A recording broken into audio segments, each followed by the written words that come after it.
Hi, I'm Jacob, and today I'm kind of talking to you about the importance of interlacing SEO with your customer journey.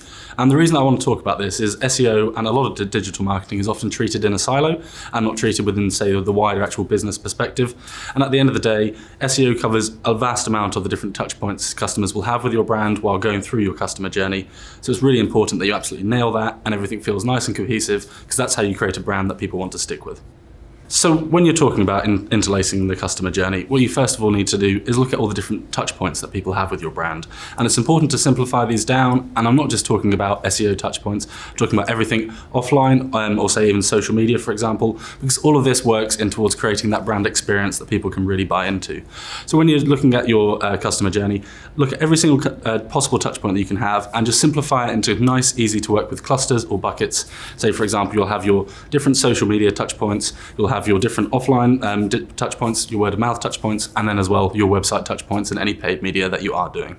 So once you've got your simplified customer journey, what you're then going to want to do is actually painify this customer journey. And what we mean by this is essentially taking every single touch point and turning it into a pain, understanding the real reason and the pain behind why people are talking to a brand at that specific touch point. The reason that we want to do this is because if you look at Google, all Google essentially does is say, okay, we can solve your pain, go speak to this company or go speak to that company. They know it best. And so when SEO comes in, is basically turning around and saying, hey Google, we're the best people for solving that specific pain. Once you've got that absolutely nailed, you're going to be the one that Google's showing to all of your customers at all of these different touch points within their customer journey. And that's how you really start to make a brand experience that everyone's engaging with and you're always top of the search engines.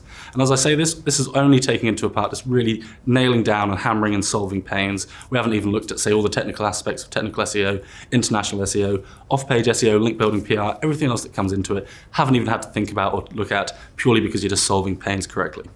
Okay, so now you've got a customer journey that's split into different pains and you're going to know how you're actually going to solve these pains. This brings us on to the more meaty and more technical aspects of SEO. This is where you're going to hear a lot of different phrases thrown around, but my best kind of advice I can ever give is just don't start straight in, like don't dive in with the keyword research or doing a technical audit or anything like that. You need to think of the bigger picture and you need to look at every single aspect of your website and look at all these different pains that we said we were going to solve and say, well, whereabouts does this fit into which section of the website? Is it the knowledge hub? Is it the product pages? Is it maybe, say, for example, your webinars or your downloadable forms? Is this where the pain's solved? Once you've mapped out all the different elements on your website to the different parts of the customer journey, which has been painified, then you're going to be able to have a really easy SEO plan to follow and everything else kind of fits into place. It'll already be clear which areas you need to do keyword research for. When you're doing an audit, you're going to be able to look at this plan you have of your website and say, okay, this element appears to here, this element appears to here, so on and so on. And it's just going to make your life working with SEO so much simpler than just kind of diving into a really broad field where it can feel a little bit daunting at times and you won't have any direction. This gives you the direction and it makes it easy for you to succeed in the future.